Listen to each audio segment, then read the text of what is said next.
Good morning, good afternoon, good evening to everyone, wherever you happen to be in the world. I have the great pleasure to speak to two longtime friends, David Rhea and Mark Messersmith, about community, and that seems incredibly appropriate on Community Day weekend. Hi, guys, great to see you.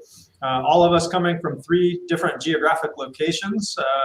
David from Tennessee, and Mark from Florida, and myself from Dubai. So we managed to use technology to our advantage. We're going to have a bit of an organic conversation. Hopefully, I'm going to let these guys do most of the talking, and I'll just interject from time to time my pearls of wisdom or my not so pearls of wisdom, as we'll see. It's really, I think, a great and auspicious discussion because the WKPP Woodville Karst Plain Project, which is named after a geographic area in northern Florida, is near and dear to the three of us. We've both spent decades of our lives associated with the project, many years of exploration and activity. David's still an active exploration member with the group. And they were a big part of the early formational period of GUE, meaning that the community building that occurred around the Woodville Karst Plain Project ultimately extended into the formation of GUE, which ultimately extended globally into the many different communities that I hope some of you are present in now. And so that's what I'd like to talk a little bit about. I'd like to talk a little bit about how that happened and how we collectively developed the community and the outgrowth of the global communities, starting from that early nexus. I'd be interesting to hear from you guys. David, do you want to start out? What do you think helped from your experience to build the community around the Woodville Karst Plain, the WKPP team, and Florida in general? Well, I think in the early days of the WKPP was also kind of the early days of exploration cave diving.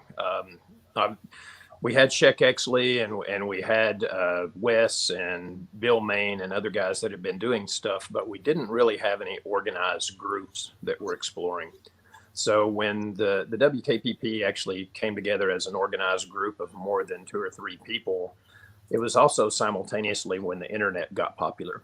So we had a way for people to see what was going on or hear about what was going on through things that were posted on the internet.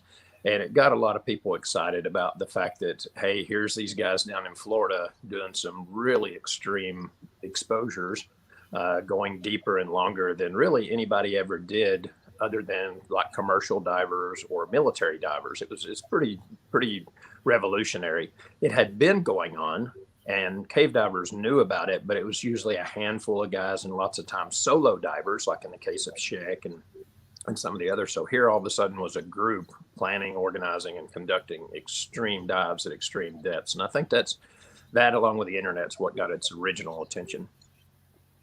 Any take on that, Mark? I think David's right on. And when you have world-class diving opportunity, and I think what made it connect was we were able to engage team diving. And team diving wasn't really something that occurred much, maybe outside of military, but we were able to engage large groups of people in a coordinated fashion to create a synergistic product. So we were able to do more and get farther and accomplish more. And then, as David said, share it around the world. So a number of things came together that allowed us to be particularly effective. And I think some of that I would extend on that theme, because I certainly agree that connection to the outside world also allowed us to make it more than just a local community. And I think that can be really important as well. And a lot of, especially in the sort of middle part of the development. So as we got into the 2000s period, we started to see really a lot of international people coming to join even just weekend events. And so, obviously that's a benefit of having a pretty high profile dive. And that's something I want to come back to in a bit. As the dives get really high profile, that can occur. But I think you can mimic a lot of that with different activities. We see what Mario's doing with the Gaudi and Richard's doing with Mars. So when you have great diving, that's easier to do. But I think also just really nice diving can be part of that process. And then how about the social element? Because I think that, that becomes pretty important. It's great if you have amazing diving, but what about the social element? Yeah, I would say to further say what you were saying just a second ago, the EKPP in Europe was a great example of Reinhardt and Michael Walbrenner, looking at what was going on in the WKPP and starting to emulate that.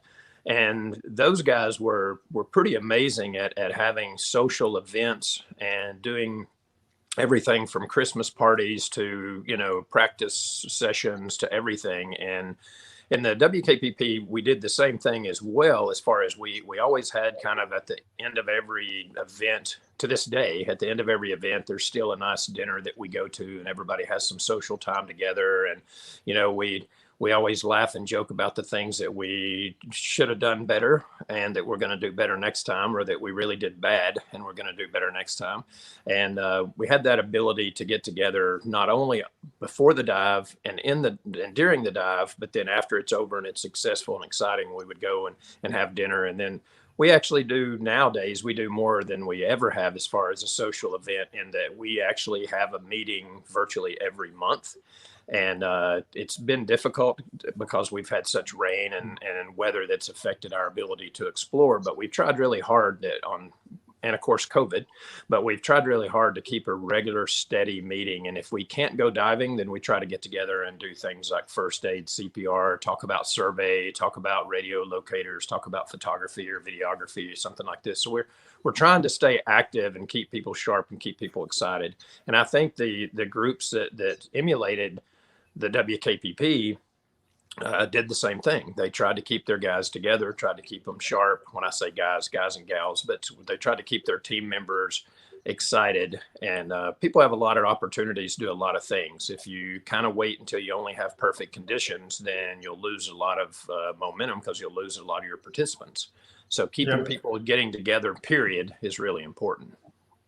And I actually want to expand on that point in a second, but before we get too far afield, I'd like to hear your guys' thoughts on that initial spark, because I think it's often pretty much the case in all activities that bond people together. But the initial spark that occurs that really bind a group of people together can be broad ranging. So it doesn't always have to be amazing diving. But even just having a similar view of a particular kind of thing, like David, I know you're into motorcycles as well. So, people have a common brand of motorcycle they ride. Mark with skydiving activity, so you can really grow a group with on a wide platform of different kinds of activities, whether it's world class or not. And I think people miss that a lot. I think that they worry too much, and forget that a big part of that is a social element around people that are interested in something similar to what you're interested in, a common view of a particular thing or a particular love of any kind of activity. Mark, what have you found in other areas in skydiving or in diving that help to really gel a group? Well, I think as we've discussed, getting people involved, you just have to engage them. You can't just sort of wait for the big event, like David said. You have to continue to reach out and stay in contact. But having other conversations and platforms, I remember asking my wife to come to a dinner one time, and she goes, "Man, I don't want to go listen to you guys talk about diving all for 2 hours." I said, "Well, then don't talk to somebody about something else." And she, in fact, sat down next to you, and you guys talked about German Shepherds, I think, for 2 hours. And so it was wonderful that we all have lives outside of diving too, that allows people to be able to come alongside. Because a lot of people look and say, "I'm never going to be an extreme diver." But first of all, extreme diving isn't what we're about. We're just about being underwater. But having other things to engage people with becomes valuable. Yeah, I agree. I get that question a lot about, what's your favorite kind of diving? And for me, it's usually just being underwater. So, I love cave diving. And if I had to pick something, I might, if forced, I might choose cave diving. But I really love being underwater. So it can be, wrecks and different oceans, even lakes. And, some of it's more fun or less fun depending on the uniqueness of that particular dive. But I think what draws us together broadly is a love of being underwater, of diving in general. Now, I want to kind of come back to that point about if you don't have world-class diving. We've talked a little bit about some of those aspects of the social side. But if you don't have world-class diving in your particular area, what kinds of things do you guys see as good cohesive activities that people can pursue? David, you want to start out? Sure. Well, one thing, it's actually quite ironic, as I mentioned a little while ago, and nobody everybody's more familiar with this than you are, Jarrod, but due to multitude of reasons, a lot of what used to be crystal clear caves that were originally explored in the WKPP, like Wakulla, for instance, have very few days annually of exploration capability due to everything from water pollution to local rains to our religious hurricanes that we seem to get every year that we've just gone through a bunch of recently. So we don't necessarily, I think people believe we have this crystal clear, we're diving in these massive caves and going long distances and we got great visibility, and I can count on one hand how many of those I've actually had in Wakulla compared to the ones where it was not so much like that. And so we tend to try to, we're chasing the explorable caves quite often, trying to find areas that we can go and work in. And of course, the WKPP has been magical. Casey's done an amazing job of keeping relationships with, you know, the different entities that we work with, whether it's the parks people or it's the landowners themselves, or it's the people that own the forest. And keeping these relationships. And luckily, sometimes we'll lose an area we can dive in due to bad conditions, but some of our relationships means we can fall back on another location.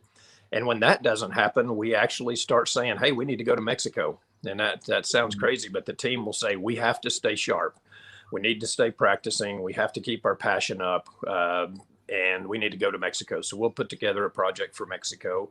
Or even in recent years, we've gone to Canada. We've got a trip next year, some of us scheduled to go to Truck Lagoon, places like this. In other words, a lot of the core people who are really, really busy in life are still going to figure out a way to find a chance to use our sport and get together and keep each other sharp and to maintain, you know, our ability to be friends in a team. And the friends is a huge part of it. I think that's part of how all this happens is people see it on the internet. They think it's exciting. They love the sport of diving or cave diving. And like you said, they may not have any desire to actually do anything deep or long range, but they're like, hey, I want to be around these people. Mm-hmm. I think that's hugely important. That's what it is in the motorcycle world. I have guys in the motorcycle world that I only see them once a year. We ride to Sturgis, and I look so forward to that time with these guys because we have such a passion for motorcycling and being out and just like cave diving, very long, arduous hours, sometimes uncomfortable, you know, sometimes high risk. But we have the same goal of doing these things, and the camaraderie is priceless. Excellent. And I think that social component tends to build effectively around some kind of cohesive activity. So, you know, even if the cohesive activity isn't necessarily as elaborate as some of the other projects that we've mentioned, I think it's pretty critical.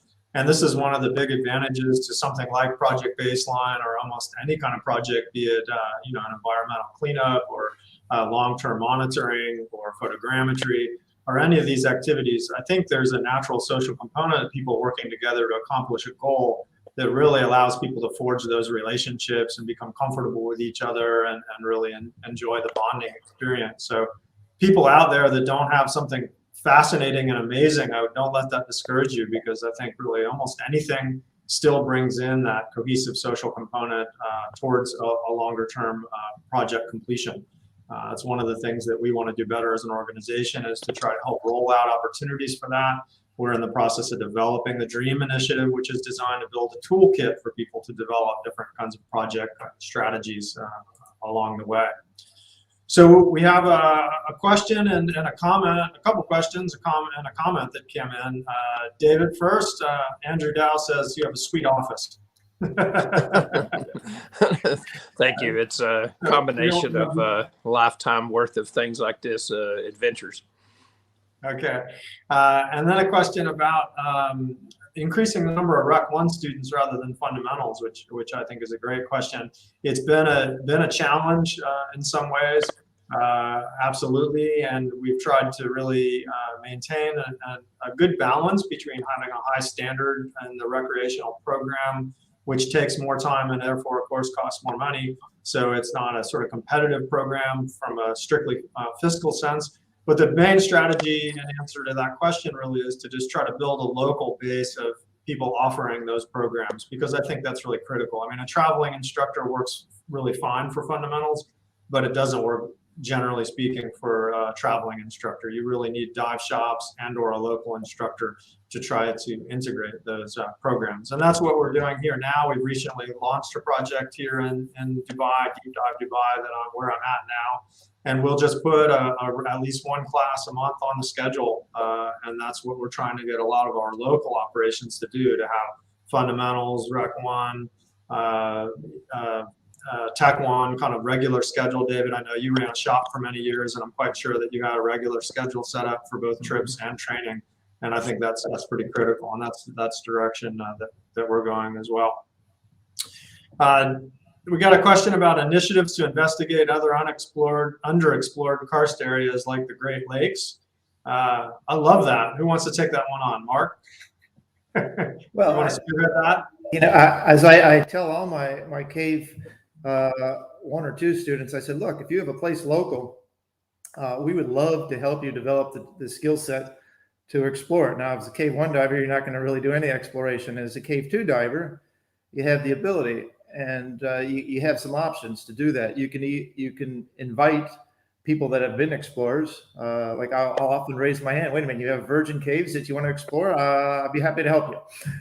But the reality is, if you want to do it yourself, we can train you and help build those skills. And for me, and I know you guys as well, as an instructor, I get as much enjoyment out of learning my students have accomplished something that was a passion or a goal as doing it myself.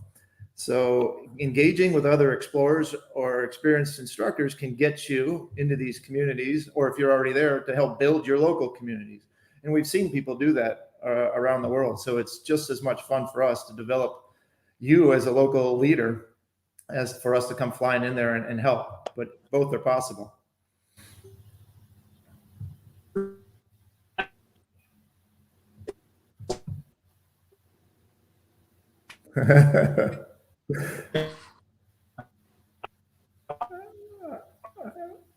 We'd be happy to come to the Great Lakes, though, if that's an open invitation. I just saw the note. I actually dove out of Chicago for 5 years, so I'm not unfamiliar with it. I just got spoiled by Florida and ended up moving. But as the guys have said, being underwater is the passion, so it doesn't really matter where. All right, just decided to take a quick break. So I did want to bring out that is a big part of the early formation of GUE. I mean, as we were conceiving of the organization, I know you guys are long-term Cousteau watchers as well. So many of us were seeing that kind of ship sub travel around the world as a really cool thing to do. But as an ongoing paradigm for an organization, it made a lot more sense for us to infuse local communities with the capacity and passion to really be permanent positive presence for those environments. So our goals are really to try to develop communities so they can find these cool projects, as Mark is mentioning. And then absolutely, we're happy to either advise or sometimes, and maybe more preferably occasionally, join some of these projects, so that we will send or invite some of our people that have a lot of exploration or organizational or logistical or documentation experience to those locations to join and nurture those projects with people.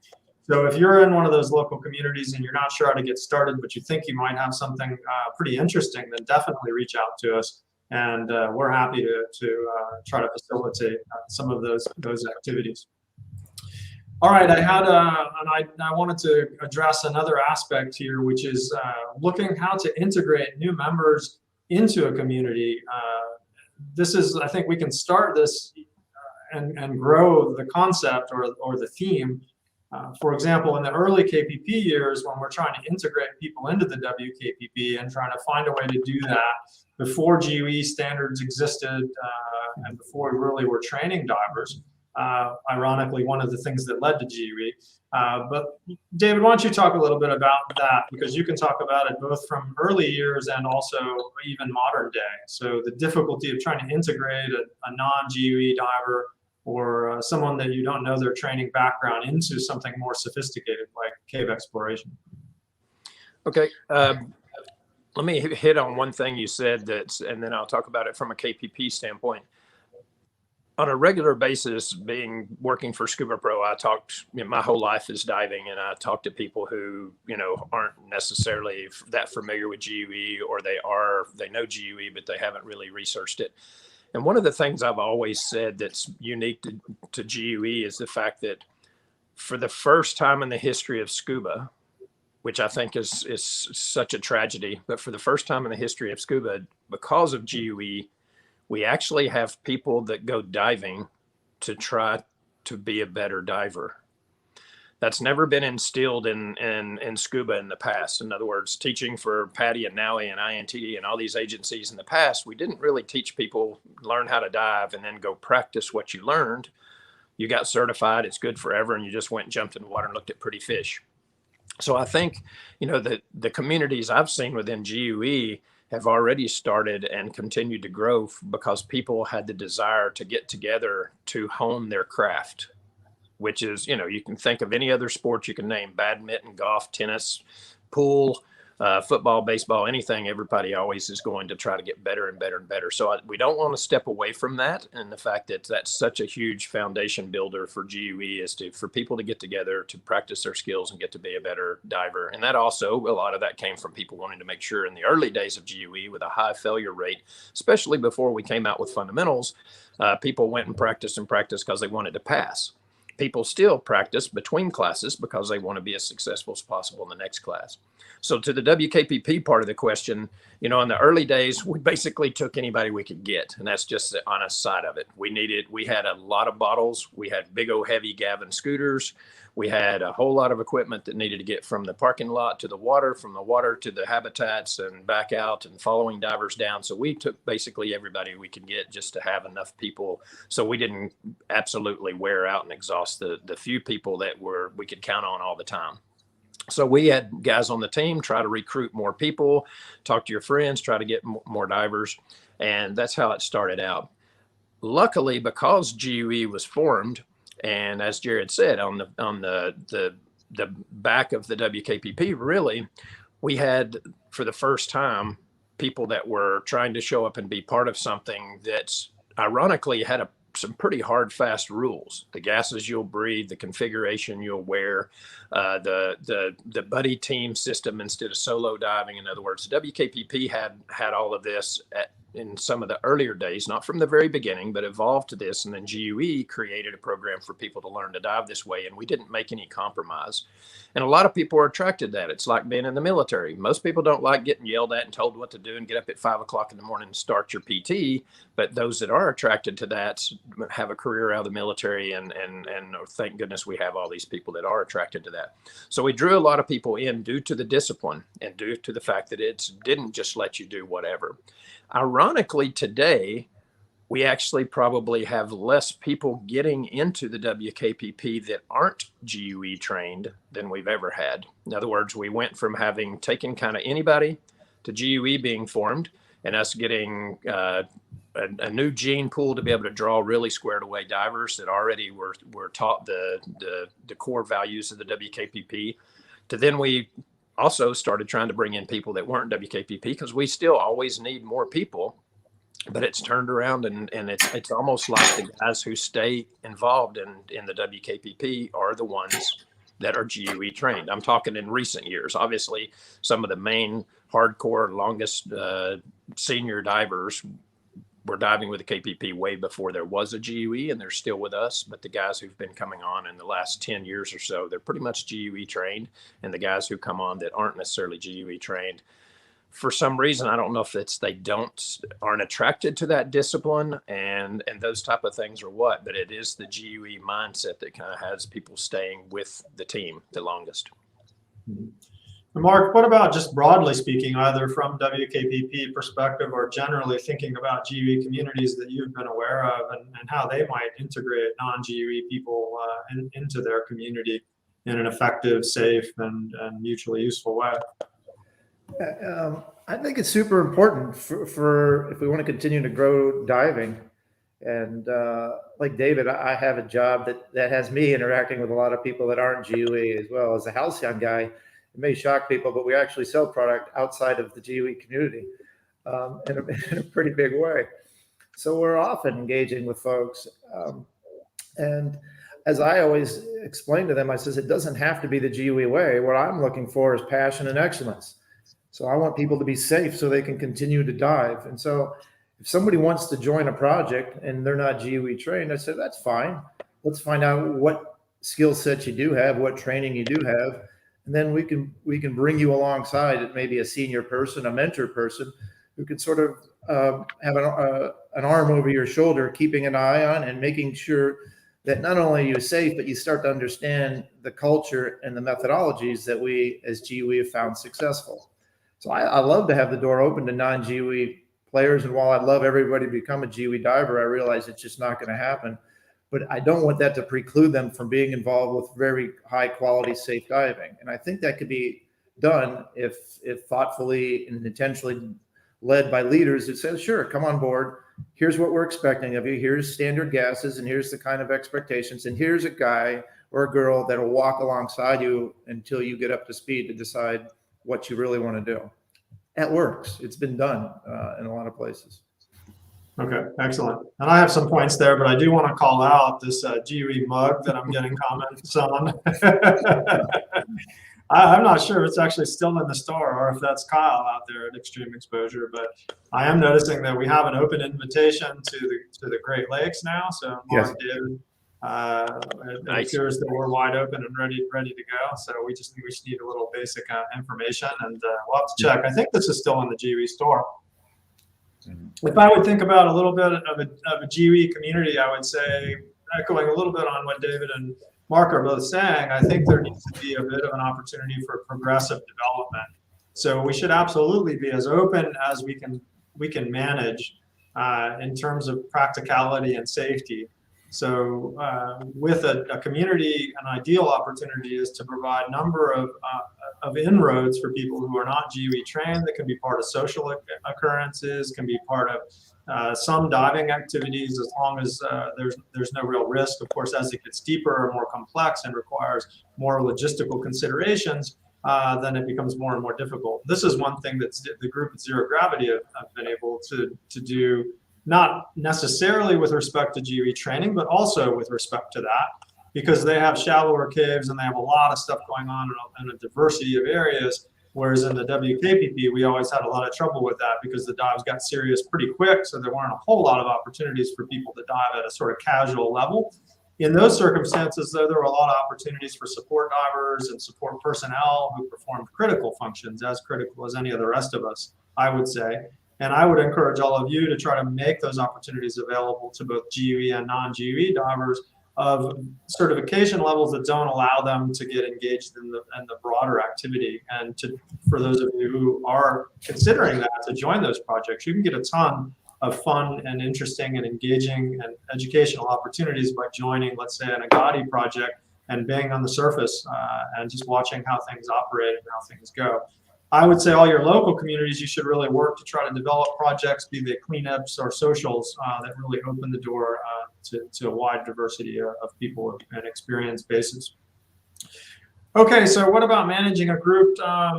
In our case with the WKPP, we want to talk a little bit about how we did and how other groups might manage diving beyond certification level. So I think we should each take a whack at this one because, you know, from a pretty early phase, we were sort of writing certification programs a bit around the activities we were doing, but still they're ultimately not really able to capture, you know, exploration at, you know, tens of thousands of meters into the cave. So David, you got any ideas about that? How do you manage that training versus activity in exploration? Yeah, like you said, in the early days, the training wasn't necessarily that readily available, for sure. And even though there was lots of cave training available in ACD, NSS, IND originally, these type of things, people could get the cave training, but there wasn't really a lot of mixed gas training early on until IND, eventually INTD came out. So we would get a lot of people that would show up that, you know, they weren't really certified, to do, though they may have been doing a lot of personal deeper dives. And as Mark mentioned or whatever, we would basically mentor them. So you'd pair them up with one of the team members that had experience and kind of figure out what their skill level was and what they were capable of. And sometimes those were very frightening moments. And sometimes they worked out quite amazing. And you're like, man, this guy's a rock star. He's got a lot of potential. And then pre-GUE, of course, we basically taught them ourselves. Here's the gas you're going to use. Here's our bottle procedures. It's not a whole lot of people have ever had a class where they figure out how to take an entire rebreather off underwater and put on a back plate and do parts of their decompression, after removing everything in a dry suit with thick undergarments, So that had to be kind of put your arm around somebody and show them how to do it. Nowadays, again, we're so blessed to have GUE that we get the majority of the folks coming into WKPP are brought in by a brother in GUE that says, hey, I'm on the team. And, either they'll say to their friend, man, you're really squared away cave diver, you ought to get involved in the KPP. Or the person will say, man, I'm really watching what's going on with KPP. Do you think you can help me get involved? And lots of times they have the training, but don't necessarily have the experience, and they can build that experience in the team. And at the same time, we have a lot of guys that have lots of training, and the RB80 is a classic example. Is, if we pretty much don't do anything in the WKPP anymore, long range, that's not on the RB80 period. We just don't do a lot of open circuit dives anymore in the team. So eventually, if people want to be on the exploration long end side of things, they need to get the RB80 training as well. So they come and they do the different levels of support. They come and start doing the stuff that we do allow open circuit on, and then eventually, if they still love it and they want to be growing, then they get the GUE RB80 training, and that's what's ultimately what the guys doing the long range stuff are all using. Same way with Mexico, that's what those guys are using down there is the RB80. But it's a lot easier now because of GUE that we have the ability for people who maybe don't have the skill set or don't have the actual certification. If they do show up and get involved, they'll quickly kind of figure out what they think they are capable of and not. That's the kind of the road stops with exploration when you show up and you get in a sinkhole and you're used to Jenny Springs with a couple of 100 feet of visibility, and you've got 10 foot of visibility, and you're going between trees and logs and tannic acid and stuff like that. That's where a lot of people say, I think I need some more experience. And we'll figure out a way for them to do that carefully. Or they sit there and say, hey man, I love this stuff and let's go for it. And so it's kind of a self-fulfilling prophecy in some ways. Yeah, no, excellent. I'm going to come back to this point. I want to actually explore a little bit this training versus experience level. And I want to encourage people to ask any questions you have. We'll prattle on for a bit longer, but I'd love to entertain any questions you have, anything that you think is interesting. Mark, you have anything you want to add to that idea before I do? Yeah, I think, practice, and David's explained a lot, but if you look at your card, GUE is giving you training limits. It doesn't say you can never go beyond this forever and ever and ever. Otherwise, we'd have to be printing cards forever and ever and ever as diving capacity grows. But having said that, we have a pathway to growth that's been proven and created with a very clear purpose. And so the challenge is to not just go do the same thing over and over again. It's to try to add different environments and different dive buddies and different complexities incrementally, one by one. You don't go out and try 5 new things all at the same time. But I might try to stay a little longer or be in a place that's maybe a little less visibility, or with a buddy team that's a little bit different. And then I started creating a broader breadth of experience and comfort. So then when I do show up at a place and, the visibility isn't what I thought, well, okay, I've already done this a few times. I'm not outside my depth limit or gas limit, but now I have some capacity. And in fact, I think this goes all the way back to the struggle that we have in scuba diving.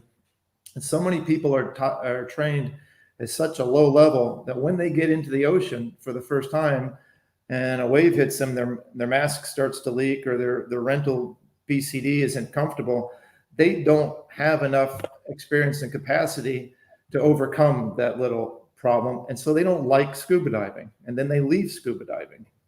So the challenge we have, not just in GUE, but in scuba diving, is to build up enough capacity and experience at the lower level so people still feel comfortable in being in different environments. And I think we can do that with all kinds of opportunities without having to go deeper and farther. Lots of fun things to do. Okay, excellent. I like it, and I agree entirely. I think the big theme I would hit on there is that progressive process that you mentioned. So I mean, and that's true really at any level. I remember quite clearly as we were trying to build ourselves outward, doing longer and longer dives. I mean, it would have been exceptionally dangerous to jump immediately from about 5,000 feet to 15,000 feet, 3,000 meters to 6,000 meters. That kind of thing would be, quite dangerous because you don't know all the steps between. But progressively, as you build that experience base, then you learn more and more what you didn't know before. And I think that's a critical aspect that people often try to go real quick because they forget and try to substitute the experience with others as if it were their own knowledge. So they imagine, oh, those guys did this, they went that deep, they did this thing, so I should be able to get there. And they skip the experience part and they say, well, okay, I'm also a diver going to 90 meters or 300 feet deep, so I must be able to do that for 3 hours. Well, it should be very steady development, both in the terms of the amount of decompression. If it's colder water, you need to move even more slowly. And you learn a lot of things along the way that are quite critical. And as Mark hit on, we get this question a lot with respect to GUE levels, and I want to echo his point about these being training levels, meaning that these are the limits under which the training was designed, not necessarily saying this is forever the furthest you could ever go in our imagination. That needs to be a bit of a personal responsibility quotient.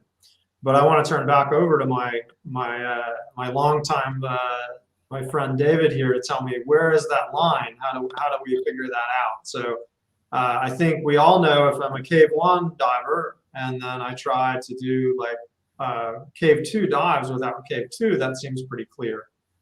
Cave 2, do you have any recommendations, David? Something like a Cave 2 or a Tech 2. How should somebody evaluate the level, the speed at which they pursue these kinds of dives? I thought you just buy a scooter right after Cave 2. Is that how it works? Yeah. Why not? Yeah, that's a great question, Jarrod, and I don't know that I have the exact right answer, but I'll say what I've always said to students and what I believe in myself. I think first and foremost, you have to be honest with yourself. So, and being honest with yourself means that, when you finish your Cave 2 training, I don't think there's any doubt after you finished your Cave 2 training with any GUE cave instructor I know that you don't have a pretty good idea of your skill set. So there's areas you've been told how right on the edge you were of not passing. Quite frankly, you sucked at this, you were great at that, you were somewhere in between. But people don't finish GUE classes and they're kind of scratching their head saying, man, am I a good cave diver or a bad cave diver? They've usually got a pretty good idea. So with that, you have to be smart enough to then say, all right, here's my weaknesses. I need to go work and polish and perfect my weaknesses. And it needs to be about me taking the training I've just had and getting as good as I can get at this skill set versus I need to go see this room or that room, or I need to do this circuit, or I need to do this traverse. And I think if people will do that, they'll find they actually enjoy cave diving more. And then you'll kind of get an idea naturally as you're getting better at doing jumps and you're getting better at your finesse going through the smaller tunnels, like, I'm not talking side mount, but regular back mount, smaller passageways. As you polish your finesse, your teamwork, your awareness, all these things that are such an important part of Cave 2 training that we really don't have a chance to perfect in Cave 1. Cave 1, we're teaching you how to take your fundamentals and go on the overhead environment. That's enough of a challenge, and run a reel and buoyancy and propulsion. But in Cave 2, I've always said this is where it's all about finesse. It's about polishing things. So if you're honest with yourself and you finish your Cave 2 or your Tech 2 training and you go and then perfect and polish those skills, as I mentioned earlier, then as you get better at these things, I think you will then get a better idea of how you think you can advance. And of course, we need to be honest with our buddies. And this is probably one of the areas that's I hope gets heard the best. If you are a kind of mentoring your friend who just finished Cave 2, lots of times, you can be you can be a great influence, or you can be a bad influence. If you let them go substantially beyond the limits of what they would have been exposed to in Cave 2 really early on, that could possibly get real ugly. If you progress with your buddy and you're not impatient, then both of you can see how quickly that the new Cave 2 diver is really eligible to progress. I don't think there's a set limit necessarily. I used to say you need 100 Cave 2 dives before you're, and I still believe before you're really jumping on a scooter or anything like that, because I say if you haven't seen it swimming, you have no business seeing it on a scooter. And so until you actually get to the point where you couldn't have swam there with a single or double stage. I was going to say I'm in trouble. There's a lot of places I should have done. Exactly. Well, you know what I mean. I'm saying that you couldn't swim to with a no more than a double stage. So if you're that familiar with that part of the cave within a stage or two, now you're really ready for a scooter, in my opinion. But before that, I think if something goes wrong psychologically, when you're way far beyond anything you've ever swim, I always say it's the what if factor that gets people killed. It's, what if I run out of gas? What if I this? What if I that? It's not the actual reality that's going to take you out. It's your head. Mm-hmm. And if you've never seen it and you're way past where you should be, that's you're already setting yourself up for some pretty scary when things go wrong. But anyway, between you and your teammates, you ought to be able to progress properly if you're being honest with yourself and you're being honest with each other. Yeah, agreed. I would say that's when I was racing motorcycles, I had a friend's father tell me, and I asked him a question. I said, how does a young rider or racer get into trouble? And he said, he just leaned back and goes, because of a lack of imagination. And that always resonated with me. It's because you don't stop to think about all the things that you don't know about that could go wrong. Mm-hmm. And so I keep that in mind. There's a lot that you don't know, and learning it the hard way could be pretty bad. Yeah, I concur. So I think one of the reasons I wanted to ask that question and get David and Mark's thoughts as well is there isn't a clean answer. In the end, people have to take all full responsibility while thinking of themselves and their loved ones and being rational and sensible. But at the end of the day, you're the one that pays the penalty for an over-exuberant decompression or a careless extension of your own capacity. And you should try to picture yourself, in my experience, in a scenario in which you're unprepared for. When you've lived through a couple of those experiences, then you have those as a reference point. But the whole trick is to be able to get to the point where you can survive them. And I think picturing all the things that can go wrong is really useful. And I really like that statement that Mark just brought forward, because I got into some issues in my early career. And that's, really helped me to realize that this process is so critical to thinking through these potential problems.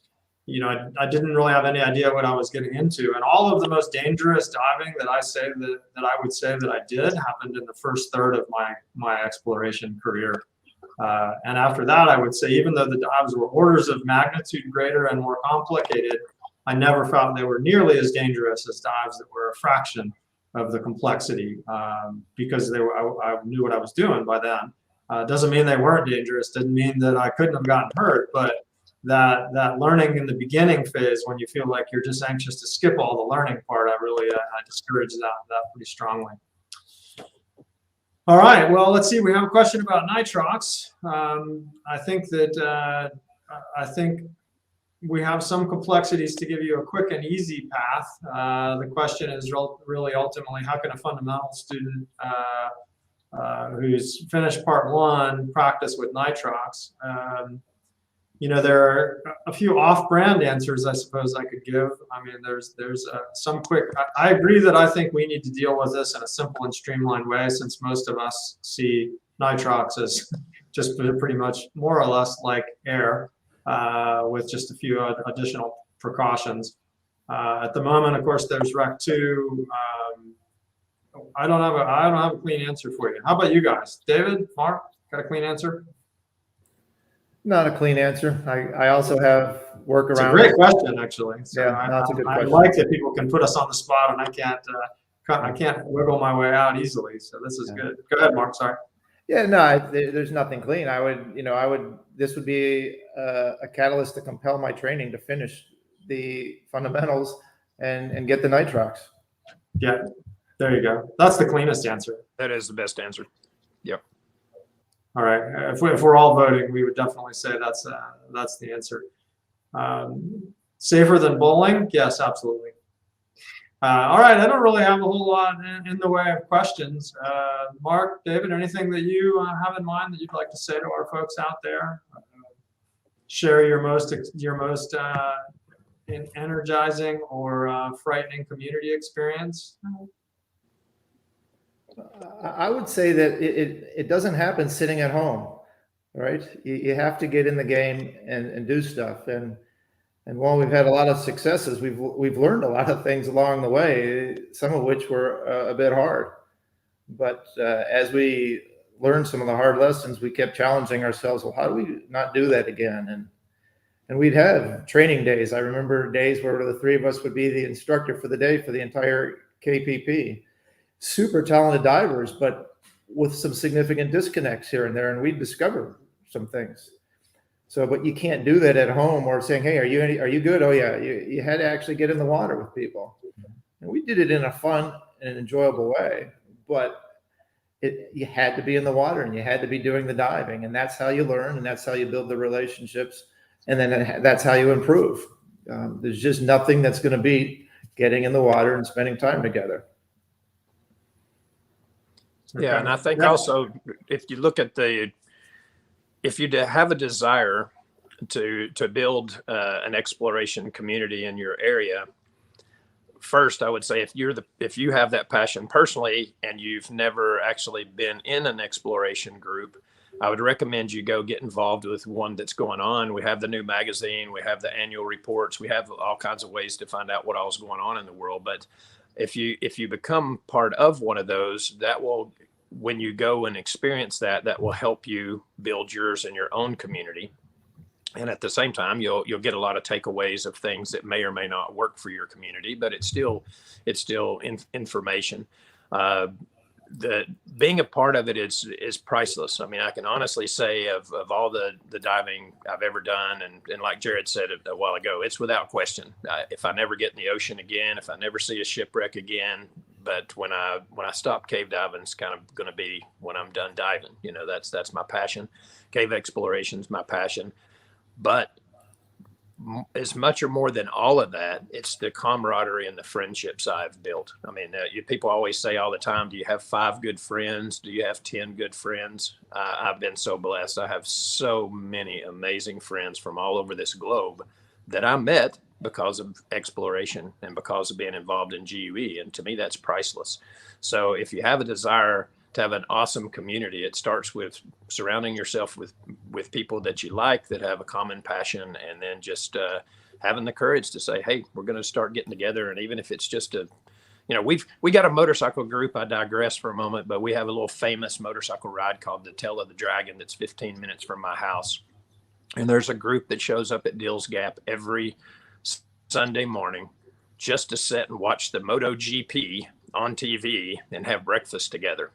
And some days it's nasty and they can't necessarily ride really good, so they'll get online and watch the MotoGP together. But they make sure that they somehow try to at least talk about or kind of live their passion. And I think that's where it begins. It's just don't be discouraged, be courageous, and can't go wrong. Start the exploration in your community. All right, excellent. Very, very inspirational. I like that. Well said. Let me answer a couple questions sort of at the same time. We have a question about Deco Clan updates, and also a question about trying to find local buddies, or not necessarily local, but like qualified buddies, whether you're traveling or in Florida or Mexico, mentioning some of the challenges with reduced traffic in those areas. So on the first one, we are getting perilously close to a release of the new Deco Planner. And that is going to be available both web-based and also going to be available on Android and iPhone platforms. So we'll have finally multiple platform use for Deco Planner with an update. And then it'll also be available as part of a community app that we're developing now. And the community app is the sort of secondary answer to the question about the locating other divers. So we're trying to create a nice virtual community that allows people to interact with one another, plan trips, plan projects, and also reach out to find people of similar qualification that they might be able to either plan a training event with or to organize some kind of travel. We also have a nice question from Blaine about inspiring instructor. I'd like one of you guys to handle that. Get Nico to throw it up.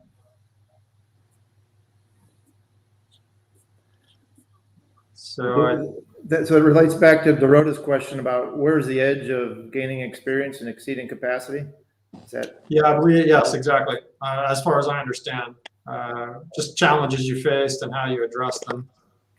I mean, I think it's we've touched about it. It's the progression. It just can't happen all at once. You have to go step by step. And when I have cave students who say, well, I'm all ready for cave 2 or something else, I said, really? Can you show me? I want to see you run a reel left-handed into the entrance. What do you mean left-handed? I don't know. Have you tried it? How about on the left side of the cave? How about on the bottom of the cave? How about on the right side? How about in the flow? How about the far side? These are all still within even cave 1 level capacities, but have you actually challenged yourself to grow depth? David was my instructor for about everything, and he would challenge me, say, can you get through the eye, the ear, the lips without touching a thing? Nothing. Can you blow through that? So I always have it in my head, and of how can I be perfect at this? And so there's a lot of ways you can challenge yourself. So I'll ask my students within the limits of their training. I said, can you do it this way? Going left side, right side, top, bottom, extra weight, with lower visibility. And when you can do that and it becomes second nature, now you're approaching that next level where you can add another component. When do you add now let's say we're talking about a cave 2 diver stage bottle or second stage bottle. Well, when you add the second stage bottle, I say when you're really, really, really good at with 1 stage bottle. It's not like 2 days after class, so, but you have, like you guys have said, you have to be honest with yourself, but being honest with yourself is also challenging yourself in ways that maybe weren't comfortable. How many people show up to a dive site and they say, who's going to run the reel? And everybody looks at their shoes, right? Nobody wants to run the reel. Why? Because you didn't develop the skill set. David taught me, when somebody says, who wants to run the reel? Be the first guy to say, here, give it to me. I'll run it. That's how I got better. So you got to challenge yourself. And I think you can do that. And then you keep sitting down and sharing these great stories. And you look at the publications we have about projects all around the world. You call up Mario and say, hey, I'd love to come out to Agatti, but I'm at this level. He'll fully engage you. He'll make it worth your trip, but he's going to ask you about your training and your experience. You want to have some experience when you make that call. Yeah, no, I think that's good. And from what I understand of Blaine's question, which are challenges we've confronted and trying to develop. And Blaine, if we're just talking around your question and you want to refine it, that's great. But I think we understand it. And I would have said this similar to Mark, that just that practice and commitment to trying to refine your skills all the more. I mean, any areas that I found weaknesses and I just worked on them difficult, in a very focused way. I know that one of my biggest challenges as an aspiring technical diver, I was a young college student when I started technical diving. So I was 18 years old, paying for my own college education, and I had working 3 jobs, and really, gear was a big problem, money was a big problem, time was a big problem, but just the commitment to those activities and really focusing on trying to refine my capacity and practice in a focused way, and then taking every possible opportunity I could to get better at whatever areas I saw weaknesses. And I think time and commitment is a big factor. And I think I don't want to give in this day and age, nobody's willing to time and make those commitments, but I think that's always worth reiterating, that it doesn't happen really quickly. And a lot of times I think we tend to imagine that it can. When we watch other people accomplish something, we imagine they did it quickly. we've really been very fortunate the last few days. I've spent some time with Alexei Molchanov, just a world champion freediver for many, many years now, an expert in many different disciplines. And we did a long, we filmed him following on scuba, and he was doing a no-fin swim over some 3.5 minutes all through the tunnels here in the deep pool, all the way down to 100 feet, around in the different rooms at 100, and then down to 130. And I'm swimming along, and he came up, and I immediately want to say, what kind of tip can you get me to do that, And of course, I know how stupid a question it is. So unfortunately, I didn't ask it and embarrass myself. But you just immediately go, wow, I watched this guy do this amazing thing. What can you tell me? Or can you just touch my shoulder? Or can I touch your shoulder and I can do that thing? But I know the answer is decades of practice. It didn't just happen overnight.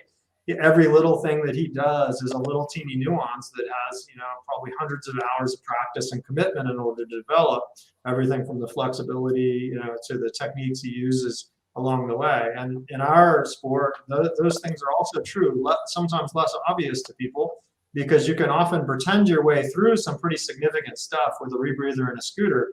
You can sort of barge your way into some pretty significant dives, but not necessarily through finesse and capacity that you should develop progressively along the way.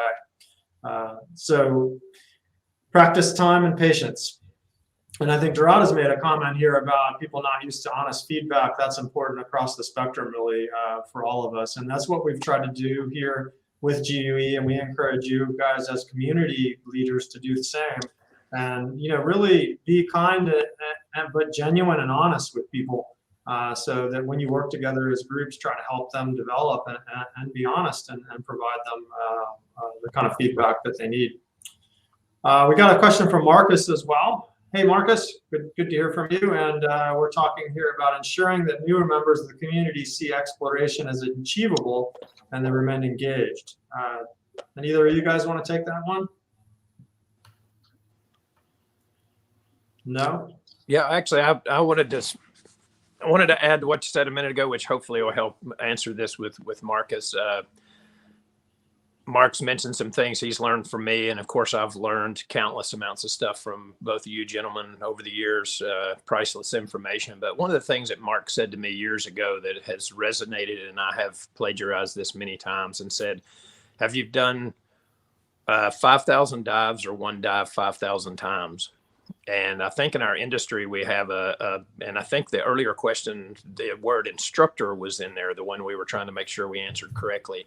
And I would say with that concept that if you're looking to do exploration, or if you're an instructor, or you're, just a very active diver, there's a lot to be said for doing different dives and staying super active. So in other words, if you're a scuba instructor and you're not pushing yourself personally by being involved in exploration, which this part will hopefully help Marcus, but if you are a scuba instructor and you're not pushing yourself to go be doing things that challenge you and you're working at your highest level, your cutting edge level to make you a better diver, then it's going to be hard for you to be the best you can be as an instructor. I think that's probably one of the underlying greatest benefits of exploration. And one of the reasons why I'm still so passionate about it is I'm determined that I will explore every opportunity I can on an annual basis, so that with pride, when I renew with GUE, I'm able to say, yes, I am doing lots of dives above my training level and pushing my training level. And I think this is should be a big part of the motivation to be on a project. If you're an instructor with GUE, being part of a project should almost be, I don't want to say mandatory, but in your own mind and your own discipline, it should almost be paramount that you say, I must be on an exploration team in order to be the best quality instructor I can be. And doesn't necessarily have to be, if you don't intend to teach exploration level cave diving, but you love cave diving, but at the same time you're a photographer, then stay super active at doing your photography, so that when you teach your photogrammetry classes and stuff like that, you have lots and lots of experience. And of course, with our projects, there's lots of opportunities for photo and video and stuff like that. But there's no substitute for us doing those level dives. In the old days, everybody wanted to go to the Hinkle. That's all they did. Go to the Hinkle, go to the Hinkle. And then it became, how fast can you go to the Hinkle? And then it became, how many bottles could you get rid of and still make it to the Hinkle? But nobody saw the rest of the cave. They were too busy going to the Hinkle, you know, and that's what I want to make sure everybody comes away, is knowing that exploration is going to keep you super sharp as not only a diver, but extremely sharp as an instructor. Excellent. Okay, well, thank you. I want to address two things. Thanks for the suggestions on the question we addressed about the nitrox component. I think those are certainly areas that we want to consider and we can develop. I think all of them are reasonable, but thanks for calling it out. Sometimes we do miss hurdles that people confront occasionally. And then to address the question, I'll echo Jarrod's comment. I mean, we have really one of the reasons that I took on this project, in addition, the project here in Dubai, for those of you not aware, this is just an amazing training center. And one of the big reasons that I took on the project was the hope that we could really build a powerful team and a perfect sort of location on this side of the world, almost a sort of a second headquarters, but not quite headquarters, but a second location that we can really build and develop projects and community. And we had our first event just last night, our first GUE event, and we plan to add many to that. So absolutely, we look to not only welcome some of you here, but also to really build up the community and the projects on this side of the world. David, when are you coming out? Oh, that's so funny. That's just yesterday, Tina was saying, when are you going to Dubai? And I'm like, it all depends on all the flying rules and stuff going on in the world nowadays, but I would absolutely love to. It would be. Yeah, well, you're welcome. I got plenty of space. You should both come over and we'll do some diving. Mark's already seen it, but I think it's time for a good dive now that things are finished up. You're welcome anytime. Welcome to bring Tina if you want, David, and call it a vacation and spend some time. We got plenty of space for you here. And thank you. It's definitely pretty unique. I can safely say that I never in my entire life would have imagined that I can enjoy diving in a swimming pool. And I certainly did. Awesome, Tina. Great to see that you're here, and you're very welcome. I'd love to have both of you out, and you always have a space here. I've got a great location, and there's a lot of pretty cool stuff to do in the city in addition to diving. So cool. You're committed now. Good. I think we're wrapped up. I think we've gotten about all the questions we're going to get. It's been a real pleasure to see both of you. Enjoy any opportunity to talk with either and both of you is a special pleasure. Thanks to all of you for joining, for tuning in and listening to us chat and reminisce. We've really enjoyed our community weekend, and there are some parts of the world that I'm sure it's still going on and still some diving happening. So I hope any of you who might be listening are enjoying yourself and having a good time. Thanks very much from the bottom of our hearts out to you for your support over these years of the GUE organization, and Mark and David for your support of the organization over many years. Thanks very much to you. You're welcome. Thank you. Thanks for the opportunity. Thanks all, and everybody have a good day or night wherever you are in the world, and we look to tune in with you sometime soon. Bye all. Bye.